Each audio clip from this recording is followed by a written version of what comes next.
ये happy home multi channel का प्रसारण है सीधे आपके सामने। Focus Hindustan Mumbai news channel पर आप सभी का स्वागत। मैं हूं माजिद सिद्दीकी। दुआ सलाम आदाब, जय भीम। हक और हकीकत को बताने वाले खामोश बैठे हैं, सच बोलने वाले पर इल्ज़ाम। आने वाला वक्त ही बताएगा। वीडियो को आखिर तक देखिए। सबसे पहले फोकस हिंदुस्तान को सब्सक्राइब करें, लाइक करें, शेयर करें और अपने कमेंट जरूर भेजें। समाज को जगाने के लिए आपकी ज़रूरत है। मैं फिर आऊँगा ताज़ा खबरों को लेकर। माजिद सिद्दीकी, जय हिंद।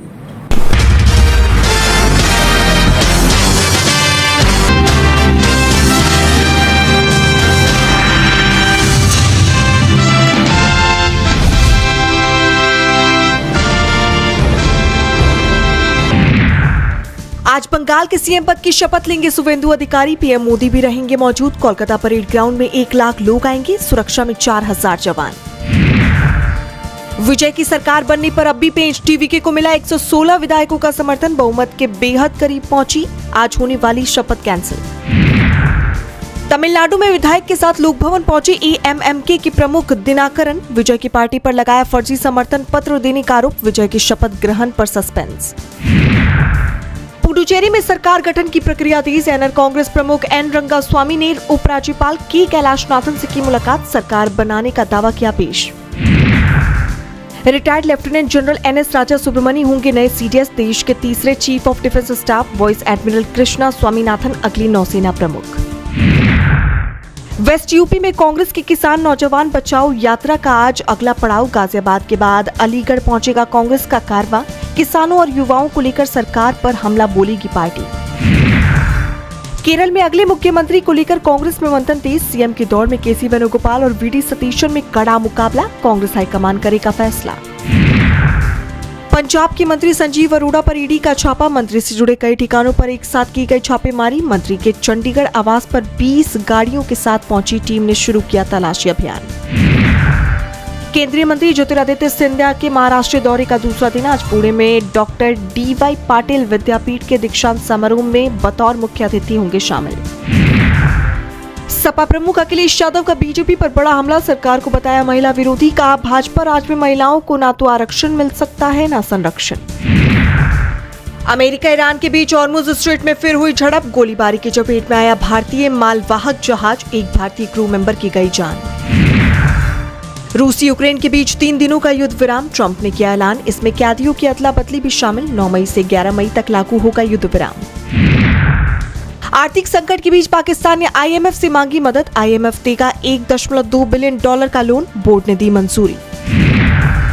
लेपुलेख विवाद के बीच नेपाल का बड़ा बयान। कहा भारत के साथ सीमा विवाद को कूटनीतिक माध्यमों से सुलझाने के लिए है प्रतिबद्ध। भारत ने किया अंतर महाद्वीपीय मिसाइल टेस्ट। खौफ में दिखे बांग्लादेशी। उड़ीसा के तट से किया मिसाइल परीक्षण। समुद्र तट पर मौजूद लोगों ने आसमान में रोशनी देख किया रिकॉर्ड। अटल पेंशन योजना के 11 साल हुए पूरे। 9 करोड़ लोगों का बुढ़ापा हुआ सुरक्षित। मिलेगा हर महीना 5000 तक का पेंशन। गूगल का मेगा प्लान। भारत में एआई इंफ्रास्ट्रक्चर, सर्वर और ड्रोन बनाएगी कंपनी। करोड़ों रुपए का होगा निवेश। डोनाल्ड ट्रंप प्रशासन का क्यूबा पर शिकंजा। जीएईएसए समेत कई संस्थानों पर लगाए प्रतिबंध। ईंधन और खाद्य संकट गहराने की आशंका। भारत और अमेरिका के बीच प्रस्तावित ट्रेड डील को लेकर थिंक टैंक ने दी चेतावनी। कहा भारत ना करे जल्दबाजी। अमेरिकी अदालतों में ट्रंप की ट्रेड पॉलिसी पड़ रही कमजोर। ईरान को हथियार देने वाली 10 कंपनियों पर अमेरिका ने लगाया ban. US treasury secretary Scott Bessent ने कहा ईरानी सेना को हथियार देने वाली कंपनी पर जारी रहेगा एक्शन। अमेरिका को सुरक्षित रखने के लिए उठाया गया है ये कदम।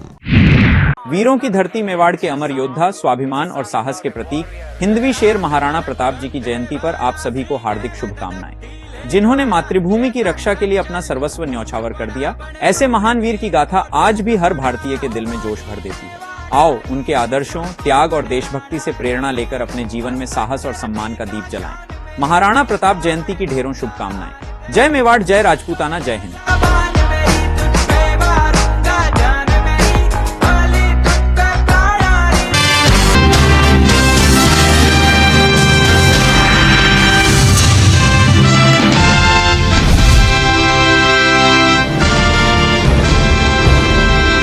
तमिलनाडु की सियासत में इस वक्त उथल पुथल मची हुई है। कभी विजय की टीवीके की सरकार बनती दिखाई देती है, तो कभी डीएमके एआईएडीएमके के बीच गठबंधन की चर्चा सुनाई देती है। अब तक ये तय नहीं हो पाया है कि सरकार किसकी बनेगी, राज्य का सीएम कौन होगा। टीवी के प्रमुख विजय ने लगातार 3 बार राज्यपाल राजेंद्र विश्वनाथ आर्लेकर से मुलाकात की, सरकार बनाने का दावा पेश किया, लेकिन उनके पास महज 116 विधायकों का ही समर्थन पत्र था, जिसे उन्होंने राज्यपाल को सौंप दिया। लेकिन राज्यपाल के रवैये को लेकर कई सवाल खड़े हो रहे हैं।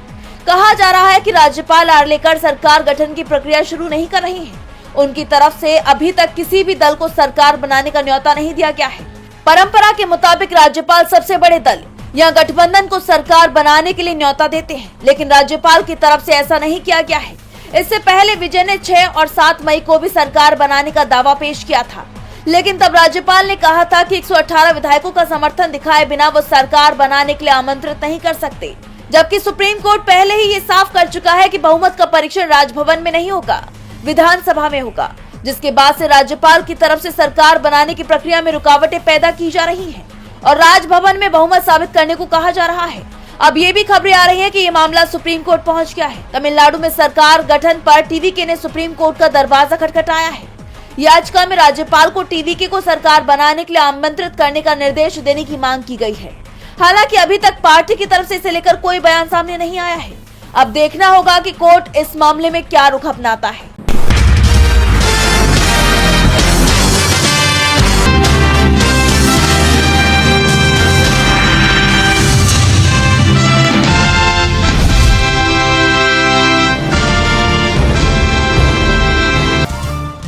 बंगाल बीजेपी विधायक दल के नेता शुवेंदु अधिकारी आज राज्य के नए मुख्यमंत्री पद की शपथ लेंगे।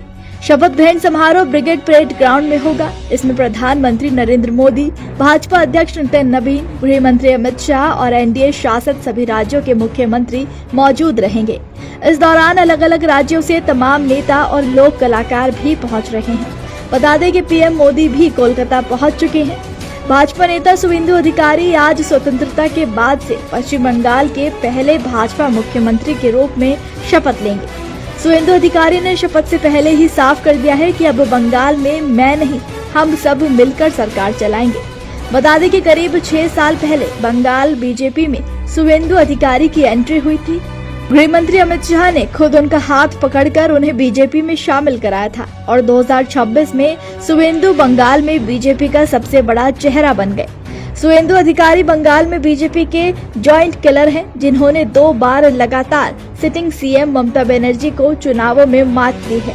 2021 में नंदीग्राम में उन्हें हराया और 2026 में भवानीपुर में शिकस्त दी, इसलिए उनकी ताजपोशी भी ऐतिहासिक होगी।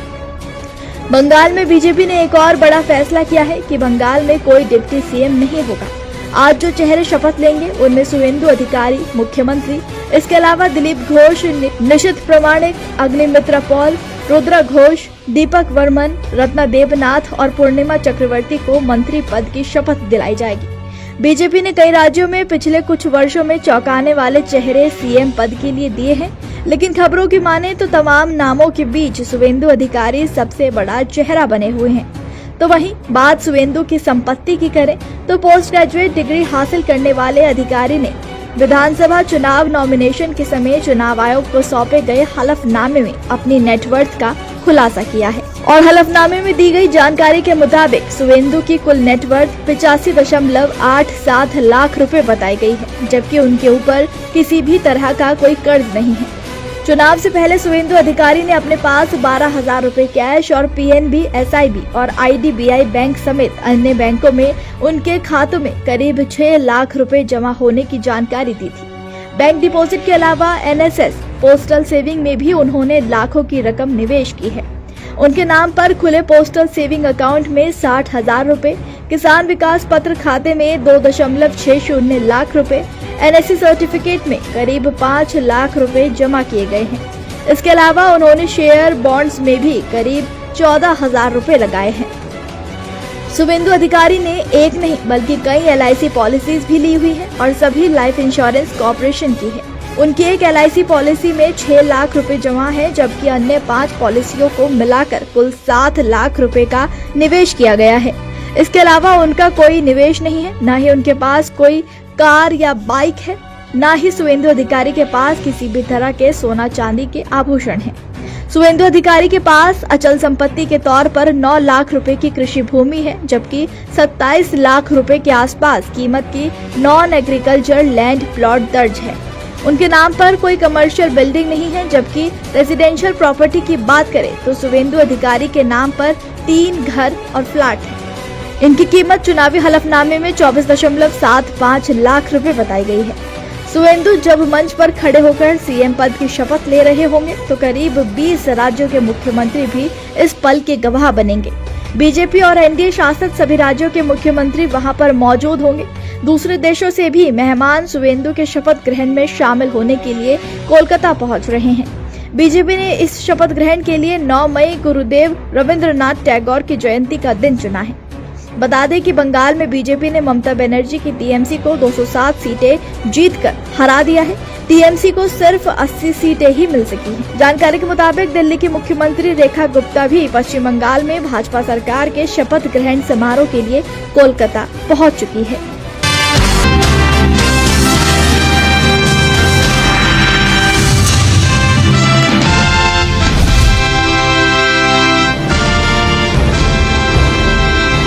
क्या एसआईआर ने पश्चिम बंगाल के चुनाव नतीजों पर असर डाला? ये एक सवाल आजकल खूब चर्चा में है और अब इसी सवाल के जवाब पर चुनाव आयोग ने कुछ आंकड़े पेश किए हैं। तो चुनाव आयोग के आंकड़े क्या कहते हैं, चलिए आपको विस्तार से बताते हैं। जैसा कि आप जानते हैं कि 2026 के पश्चिम बंगाल विधानसभा चुनाव से पहले अगर किसी एक मुद्दे ने सबसे ज्यादा राजनीतिक विवाद पैदा किया तो वो था एसआईआर यानी स्पेशल इंटेंसिव रिवीजन। चुनाव आयोग की ये प्रक्रिया सामान्य तौर पर मतदाता सूची को अपडेट करने के लिए की जाती है, यानी जिन मतदाताओं की मृत्यु हो चुकी है, जो स्थायी रूप से दूसरी जगह शिफ्ट हो चुके हैं, जिनके नाम डुप्लीकेट हैं या जो अन्य कारणों से इनएलिजिबल हैं, उनके नाम सूची से हटाए जाते हैं। साथ ही जिन पात्र नागरिकों के नाम छूट गए हों उन्हें आवश्यक दस्तावेजों के आधार पर बाद में जोड़ा भी जाता है। सिद्धांत रूप से ये प्रक्रिया प्रशासनिक होती है, लेकिन पश्चिम बंगाल में ये चुनावी राजनीति का सबसे बड़ा युद्ध क्षेत्र बन गई।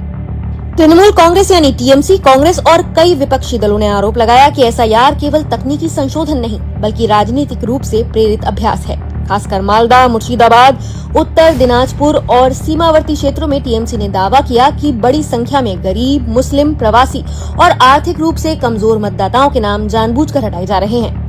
टीएमसी ने इसे अपने वोट बैंक को कमजोर करने की कोशिश बताया।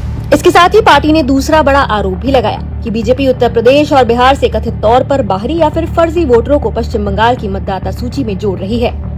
यही कारण था कि एसआईआर सिर्फ वोटर लिस्ट संशोधन नहीं रहा बल्कि लोकतंत्र बचाओ बनाम फर्जी वोटर हटाओ की राजनीतिक लड़ाई में बदल गया। चुनाव आयोग ने इन आरोपों को लगातार खारिज किया।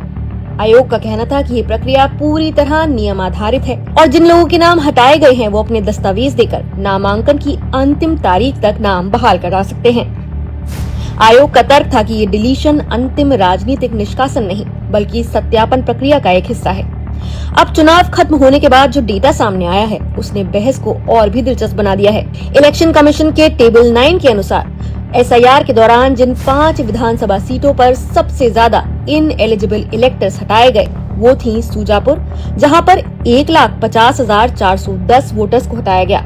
वहीं रघुनाथगंज में 1,30,982, शामशेरगंज में 1,25,337, रतुआ में 1,23,885 और सूती में 1,20,690 मतदाताओं को सूची से हटाया गया। ये सभी सीटें मुख्य रूप से मालदा मुर्शिदाबाद बेल्ट में हैं, वही इलाका जिसे लेकर टीएमसी सबसे ज्यादा आक्रामक थी और जहां अल्पसंख्यक मतदाता निर्णायक भूमिका निभाते हैं। अगर टीएमसी का आरोप पूरी तरह सही होता कि एसआईआर का उद्देश्य उनके समर्थक वोटरों को हटाकर चुनावी नुकसान पहुंचाना था तो सबसे पहले असर इन्हीं सीटों पर दिखना चाहिए था, लेकिन चुनावी नतीजे बिल्कुल उलट रहे। इन 5 सीटों पर तृणमूल कांग्रेस ने जीत दर्ज की, यानी जहां सबसे ज्यादा वोटर हटाए गए वहां भी टीएमसी अपनी राजनीतिक पकड़ बनाए रखने में सफल रही। इससे कम से कम ये धारणा कमजोर पड़ती है कि भारी डिलीशन अपने आप में टीएमसी के लिए चुनावी तबाही साबित हुई। अब जरा टेबल 10 को भी देखिए। जिन 5 सीटों पर सबसे कम वोटर हटाए गए वो थी सबांग, खेजुरी, भगवानपुर, रायपुर और कटुलपुर। इन सभी सीटों पर बीजेपी जीती। यहाँ एक महत्वपूर्ण पैटर्न उभरता है, जहां वोटर रोल अपेक्षाकृत स्थिर रहे और कम डिलीशन हुआ वहां बीजेपी मजबूत रही, जबकि जहां भारी डिलीशन हुआ वहां टीएमसी मजबूत रही।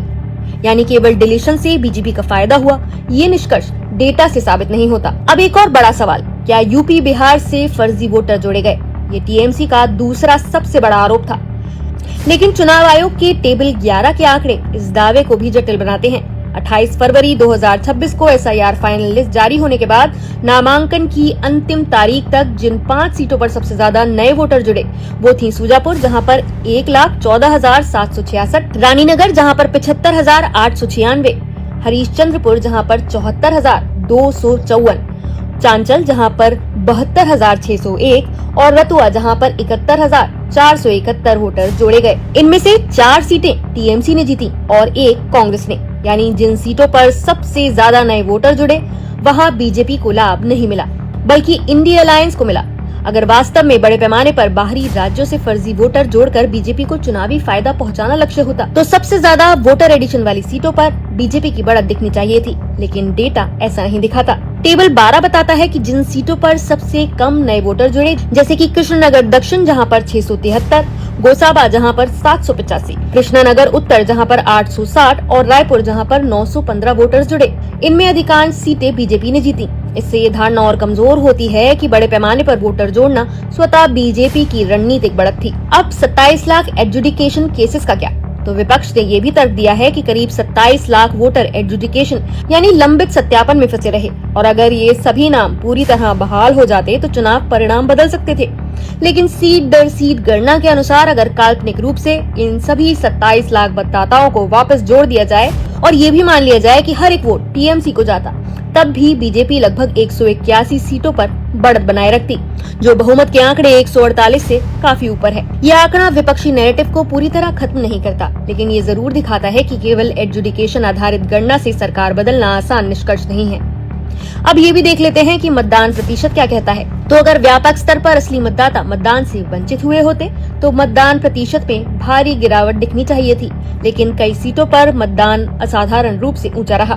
भांगड़ में 98% से ज्यादा, कैनिंग पूर्वा में 98% से ज्यादा और सीतलकुची में 97% के आसपास मतदान रहा। महिला मतदान भी बेहद ऊंचा रहा। रघुनाथगंज में ही 97% से ज्यादा महिला मतदान हुआ। दिलचस्प बात ये है कि इनमें से कई सीटें टीएमसी के खाते में गईं। इसका अर्थ ये नहीं है कि सभी शिकायतें गलत थीं, लेकिन ये जरूर संकेत देता है कि बड़े पैमाने पर मताधिकार छीन जाने वाला दावा सीधे टर्नआउट डेटा से पूरी तरह मेल नहीं खाता। एसआईआर पर विवाद खत्म नहीं हुआ है और विपक्ष का ये सवाल बिल्कुल वैध है कि अगर लाखों नाम बाद में वापस जुड़ सकते थे तो शुरुआती डिलीशन इतने बड़े पैमाने पर क्यों हुए।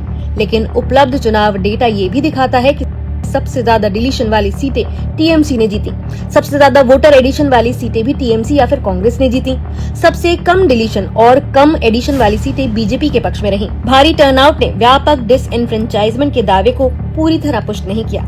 यानी एसआईआर चुनाव से पहले जितना बड़ा राजनीतिक तूफान बना, अंतिम नतीजों में उसका प्रभाव उतना सीधा और एक तरफा नहीं दिखा।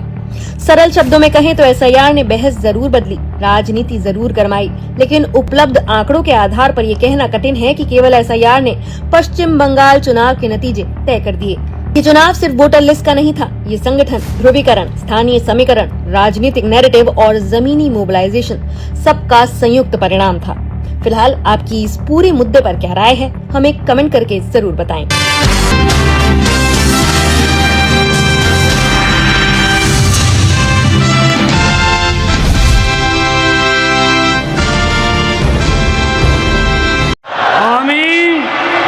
আমি শুভেন্দু অধিকারী ঈশ্বরের নামে শপথ করিতেছি যে বিধি দ্বারা স্থাপিত ভারতের সংবিধানের প্রতি আমি অকৃত্রিম নিষ্ঠা ও আনুগত্য পোষণ করিব। আমি ভারতের সার্বভৌমত্ব ও অখণ্ডতা রক্ষা করিব। পশ্চিমবঙ্গ রাজ্যের মুখ্যমন্ত্রী রূপে আমার কর্তব্যসমূহ নিষ্ঠাপূর্বক এবং বিবেকসম্মতভাবে নির্বাহ করিব এবং ভয় বা পক্ষপাত, প্রীতি বা বিদ্বেষ রহিত হইয়া সকল শ্রেণীর জনগণের প্রতি সংবিধান ও বিধি অনুসারে ন্যায় আচরণ করিব।